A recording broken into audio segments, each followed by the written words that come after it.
Subscribe now and press the bell icon. Never miss an update. साथियों, मैं PN Lodha स्वागत करता हूं सभी का इस यूट्यूब चैनल पर जिसका नाम है स्टडी विद पीएन लोधा। साथियों, रीट शिक्षक भर्ती परीक्षा हेतु शिक्षण विधियों का टेस्ट नंबर 7 आज आपके लिए लेकर आया हूं। मैंने लिखा है मास्टर जी बनना है तो 15 प्रश्न सही करके बताओ। 20 क्वेश्चन है टोटल शिक्षण विधियों के, सभी सब्जेक्ट के क्वेश्चन मिलेंगे, ऑल सब्जेक्ट के। विशेष प्रश्न है, न्यू प्रश्न है। वास्तव में 2021 में ऐसे प्रश्न आपके आ सकते हैं, वो प्रश्न मैंने शामिल किए हैं मित्रों। तो चाहे आप किसी भी लेवल से तैयारी कर रहे हो, चाहे आपका कोई सा भी सब्जेक्ट हो, इस वीडियो को आप ज़रूर देखिएगा। इसके पहले क्लास 11-12 की साइकोलॉजी का मेगा टेस्ट नंबर 3 जिसमें 43 क्वेश्चन हैं, वो भी अपलोड कर दिया है। तो अगर वो नहीं देखा है तो आप उसको ज़रूर देखिएगा।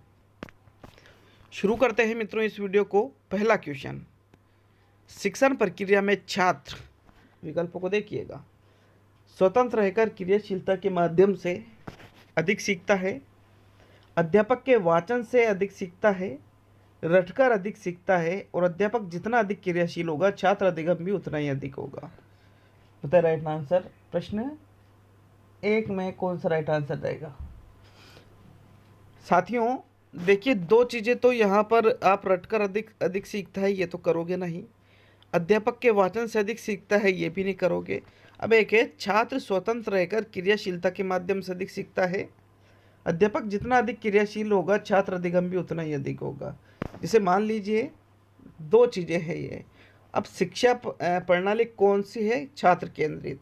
तो छात्र स्वतंत्र रहना चाहिए और क्रियाशील भी छात्र रहना चाहिए।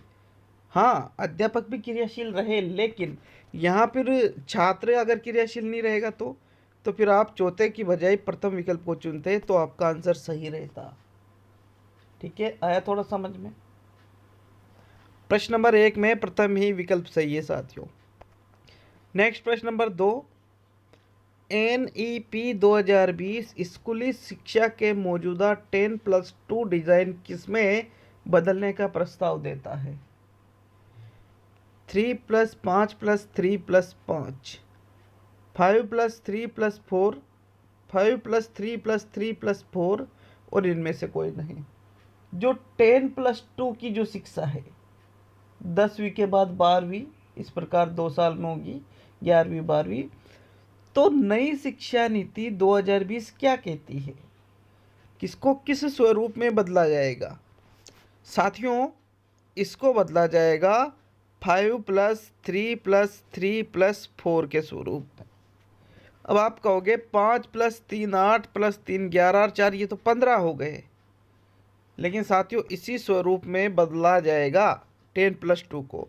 विकल्प नंबर 3 सही रहेगा प्रश्न संख्या 2 में। नेक्स्ट प्रश्न नंबर 3, अच्छे से प्रश्नों को देखिए, इधर उधर ध्यान मत दीजिए किसी भी चीज पर। प्रश्न नंबर 3 है साथियों आपका, ये देखिए, अभिवृत्ति मापन की युग्म तुलनात्मक विधि किसने दी? थ्रस्टर ने, चेव ने, लिकर्ड ने और गटमैन ने। तो साथियों राइट आंसर बताइए प्रश्न संख्या 3 में कौन सा आंसर आपका राइट रहेगा? किसने दी है साथियों? देखिए, अभिवृत्ति मापन की जो युग्म तुलनात्मक विधि है वो थ्रस्टन के द्वारा दी गई है। किसके द्वारा दी गई है? थ्रस्टन के द्वारा। विकल्प नंबर 1 सही है। मैंने पहले कहा था मास्टर जी बनना है तो 15 क्वेश्चन सही करके बताओ, तो कुछ तो बात होगी उसमें। नेक्स्ट प्रश्न नंबर 4 देखेंगे आप। चौथे प्रश्न को आप कर सकते हो, विश्वास रखो खुद पर। मूल्यांकन का उद्देश्य है, अब ध्यान से सुनना आप, बालकों की धीमी गति से सीखने वाले एवं प्रतिभाशाली बालकों के रूप में लेबल लगाना, जिन बालकों को उपचारात्मक शिक्षण की आवश्यकता है उनकी पहचान करना, अधिगम की कठिनाइयों एवं समस्या वाले क्षेत्रों का पता लगाना और उत्पादक जीवन जीने के लिए किस सीमा तक तैयार कर पाई है का पुष्टि पोषण करना। तो साथियों मूल्यांकन का उद्देश्य क्या है? प्रश्न नंबर 4 में राइट आंसर बताइए मित्रों। देखिए, ये जो चौथा क्वेश्चन है इसका आपको आंसर पहला दूसरा तो कहीं भी नहीं मिलेगा, लेकिन जो तीसरा और चौथा विकल्प है साथियों, इसमें बड़ा ही कंफ्यूजन हो जाता है। कि कौन सा आंसर हम सही करें। लेकिन मित्रों ये क्वेश्चन रीड भर्ती में आ चुका है, तो मूल्यांकन का उद्देश्य होता है साथियों, उत्पादक जीवन जीने के लिए शिक्षा किस सीमा तक तैयार कर पाई है का पुष्टि पोषण करना। विकल्प नंबर 4 सही रहेगा। वैसे 3 भी मिलता है कहीं जगह पर, तो आप हमें कमेंट करके जरूर बताएं प्रश्न 4 में कि क्या आपने 3 पढ़ रखा है या इसका आंसर 4 पढ़ रखा है। आप हमें कमेंट करके जरूर बताएं मित्रों। प्रश्न नंबर 5, संतुलन पद्धति की क्या विशेषता है। विकल्प है, इसमें डिकोडिंग और समझ दोनों कार्यों में संतुलन रखा जाता है, बच्चों की अभिव्यक्ति पर कार्य करता है, इसमें वर्ण अक्षर पर कार्य होता है और शब्दों के सही उच्चारण पर कार्य होता है। तो डिकोडिंग पद्धति की विशेषता बताइए प्रश्न 5 में। साथियों डिकोडिंग क्या संतुलन पद्धति की विशेषता आपको बताना है। अब जो संतुलन पद्धति है इसकी विशेषता होती है कि भाई डिकोडिंग और संतुलन दोनों पास पास में लिखे हुए थे, तो ये पढ़ा गया था एकदम मुझसे कि इसमें डिकोडिंग और समझ दोनों कार्यों में संतुलन रखा जाता है। विकल्प 1 सही है आपका प्रश्न संख्या 5 में। नेक्स्ट प्रश्न नंबर 6, छात्र गणित गणना में गति कर सकते हैं चर्चा या वाद विवाद द्वारा, मौखिक कार्य द्वारा, लिखित कार्य द्वारा, अभ्यास द्वारा। तो गति गणना में गिनती करने में अगर गति प्राप्त करनी है तो उसके लिए आपको अभ्यास करना पड़ेगा साथियों। क्या करना पड़ेगा?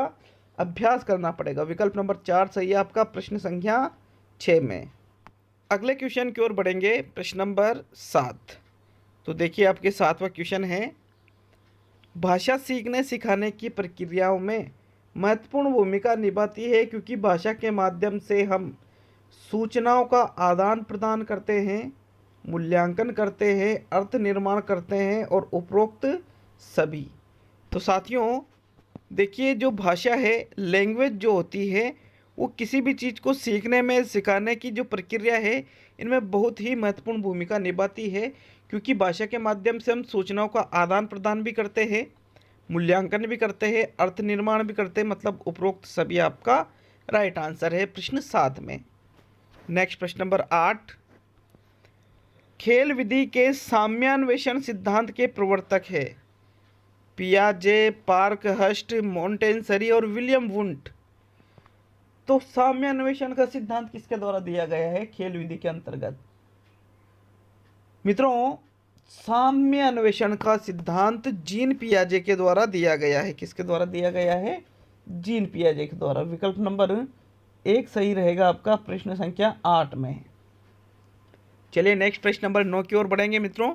आपके 9वां प्रश्न है, उपचारात्मक शिक्षण द्वारा अध्यापक की कमियों के उपचार करते हैं, छात्रों की कठिनाइयों का निर्धारण करते हैं, छात्रों की कठिनाइयों को दूर करते हैं और सभी। बताएं कौन सा आंसर राइट है प्रश्न संख्या 9 में। तो मित्रों उपचारात्मक शिक्षण आपने पहले भी अच्छी तरह से पढ़ रखा होगा। इसमें अध्यापक की कमियों को उपचार नहीं करते हैं, अध्यापक की नहीं बल्कि छात्रों की जो कठिनाइयां हैं उन कठिनाइयों को दूर किया जाता है, जबकि कठिनाइयों का निर्धारण करते हैं निदान में। तो फिर इस प्रकार आपका पहला और दूसरा विकल्प गलत है, ओनली तीसरा विकल्प सही है, तो चौथा भी गलत हो गया। नेक्स्ट प्रश्न नंबर 10, बालक को उसके वातावरण पर आधारित ज्ञान दिए जाने की विधि है प्रयोगशाला विधि, प्रदर्शन विधि, अवलोकन विधि और सभी। तो उसके वातावरण पर आधारित ज्ञान दिए जाने की विधि कौन सी है साथियों बालक को? देखिए उसके वातावरण पर आधारित जो अवलोकन विधि है वो ज्ञान दिए जाने की विधि है, क्योंकि अवलोकन विधि में बालक अवलोकन करता है वातावरण का, उसको प्रत्यक्ष रूप से देखता है, इसलिए यहाँ पर आपका तीसरा विकल्प सही है साथियों प्रश्न 10 में। नेक्स्ट चलते हैं प्रश्न नंबर 11 की ओर। वर्तमान में शिक्षण आधारित है अध्यापक केंद्रित, छात्र केंद्रित, परीक्षा केंद्रित और पाठ्य पुस्तक केंद्रित। तो मित्रों वर्तमान में शिक्षण छात्र केंद्रित आधारित है। किस पर केंद्रित है? शिक्षण छात्रों पर केंद्रित है। विकल्प नंबर 2 सही रहेगा आपका प्रश्न 11 में। अध्यापक केंद्रित पहले था, अब नहीं है। नेक्स्ट प्रश्न नंबर 12, उद्देश्यों का वर्गीकरण का विचार सबसे पहले किसने दिया? ब्लूम ने, हर्बर्टसन ने, एचिसन ने और कोहलर ने।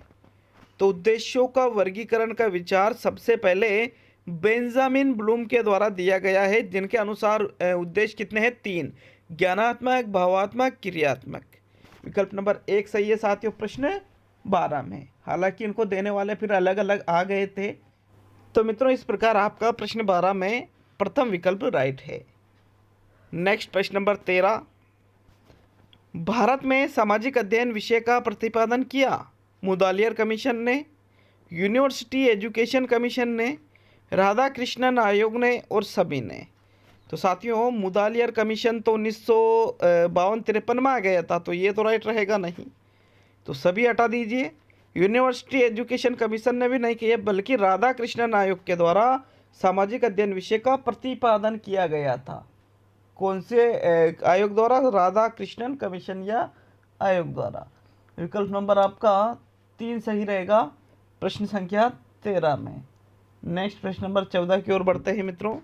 आपके प्रश्न 14 है, गणित की प्रकृति एवं संरचना में निम्न विशेषता पाई जाती है। गणित विषय मूर्त है, यह अतार्किक विषय है, यह एक कठिन विषय है और गणित एक तार्किक विषय है। तो बताइए राइट आंसर प्रश्न संख्या 14 का कि गणित की जो प्रकृति और संरचना है उसमें कौन सी विशेषता पाई जाती है। तो मित्रों अतार्किक विषय आप इसको कह नहीं सकते, कठिन विषय आप इसको कह नहीं सकते। वो अलग बात है कि आपको कठिन लगता होगा, लेकिन यूँ थोड़ी है कि वो कठिन विषय है। अब यह मूर्त भी नहीं है, ये एक अमूर्त विषय है और यह तार्किक विषय है साथियों। इसलिए आपका चौथा विकल्प यहाँ पर सही माना जाएगा प्रश्न संख्या 14 में। नेक्स्ट प्रश्न नंबर 15 पे आते हैं मित्रों। आपके 15वां क्वेश्चन,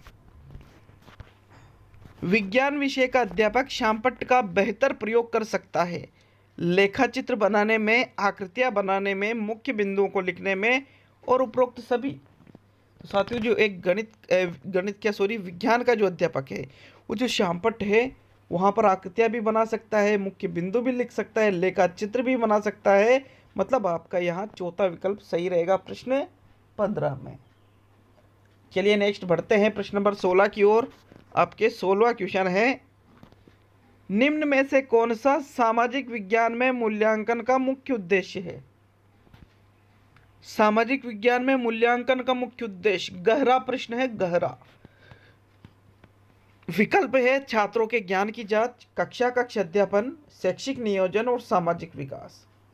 तो सामाजिक विज्ञान में मूल्यांकन का मुख्य उद्देश्य बताइए हमें कौन सा आंसर सही है।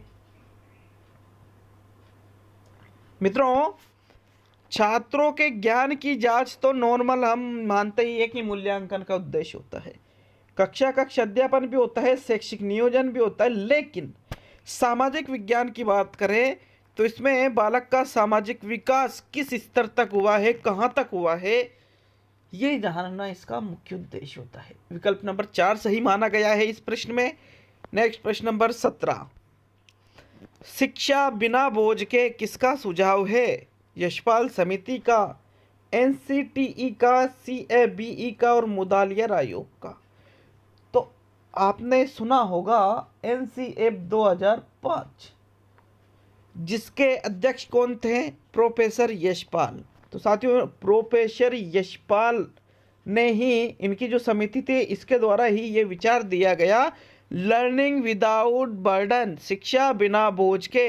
साथियों ये इन्होंने सुझाव रखा था, इसलिए प्रथम विकल्प सही रहेगा प्रश्न 17 में।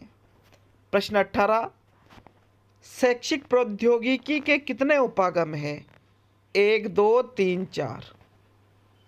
तो साथियों शैक्षिक प्रौद्योगिकी के 2 उपागम होते हैं। एक तो होता है आपके कठोर उपागम और एक होता है आपके मृदुल उपागम।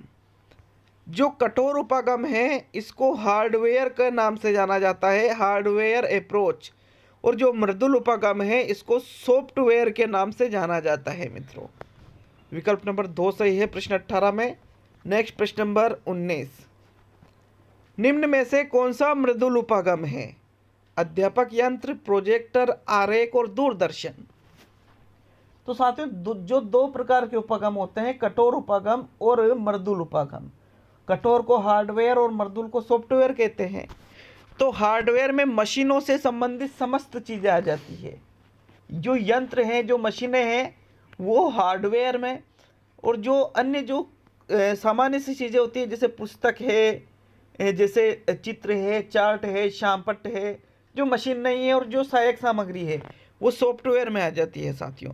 तो अध्यापक यंत्र, प्रोजेक्टर, दूरदर्शन मशीनों से संबंधित है, तो ये कठोर।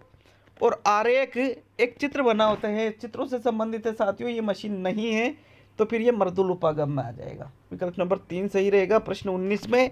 और आज का अंतिम और 20वां क्वेश्चन, जिस क्वेश्चन पर डाउट हो कमेंट करके जाए, और ये जो लाल बटन दिख रहा है सब्सक्राइब का, इसको जरूर दबाएं साथियों। प्रश्न 20, प्रारंभिक भाषा कक्षाओं में बच्चों के निम्न स्तर का कारण क्या है? कक्षा में प्रचलित शिक्षण प्रक्रियाएं, बच्चों के अभिभावक उनके पढ़ने पर ध्यान नहीं देते हैं, बच्चों की पढ़ाई में अरुचि है, और स्किलों की कमी। तो कौन सा आंसर सही है साथियों प्रश्न 20 में? देखिए, प्रारंभिक भाषा कक्षाओं में बच्चों के निम्न स्तर का कारण होता है वह स्किलों की कमी नहीं है, ये बच्चों की पढ़ाई में अरुचि भी आप नहीं कह सकते हो, अभिभावक ध्यान नहीं देते ये भी आप नहीं कह सकते हो, बल्कि जो कक्षा में प्रचलित शिक्षण प्रक्रियाएं हैं वो निम्न स्तर का कारण होती है, क्योंकि वो बच्चों को अच्छे से सिखा ही नहीं पाती है। विकल्प नंबर 1 सही है प्रश्न 20 में। अभी हिंदी का टेस्ट और आ रहा है आपके, तो मित्रों कुछ समय बाद जो हिंदी का टेस्ट आ रहा है उसको भी जरूर हल करें। मैंने उस टेस्ट में विराम चिन्ह, शब्द शुद्धियाँ और अन्य एकल शब्द, वाक्यांश के लिए एकल शब्द, जैसे कई सारे टॉपिकों से प्रश्न शामिल किए हैं जो नए टॉपिक आपके रीट में जुड़े हैं, तो उस वीडियो को जरूर देखिएगा। बहुत बहुत धन्यवाद सभी साथियों का, मिलते हैं अगले वीडियो में।